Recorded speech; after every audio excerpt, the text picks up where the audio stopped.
அஸ்ஸலாமு அலைக்கும்.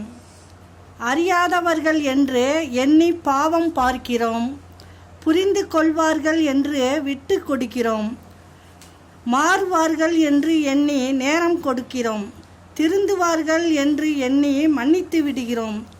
ஆனால் அவர்கள் அப்படியே தான் இருக்கிறார்கள். மாற வேண்டியது நாம் தான். மனம் உடைந்து சிந்தும் கண்ணீர் துளிகளுக்கு மதிப்பு மிக அதிகம். அதை மனிதர்களிடம் காட்டுவதை விட நீ வணங்கும் இறைவனிடம் காட்டிவிடு. 5 விரல்களும் ஒன்றாக உள்ளதா? இல்லை. அது போலதான் நம் கூட இருப்பவர்கள் நம்மை போல் இருக்க வேண்டும் என்று பேராசை கொள்ள வேண்டாம். எவன் ஒருத்தன் தான் செய்த தவறை தானே உணர்கிறானோ அவன் திருந்துவான். தவறை நியாயப்படுத்துகிறவன் ஒருபோதும் திருந்த மாட்டான். நாம் பிறக்கும்போது உடைவது பனிக்குடம், நாம் இறக்கும்போது உடைவது மண்குடம்.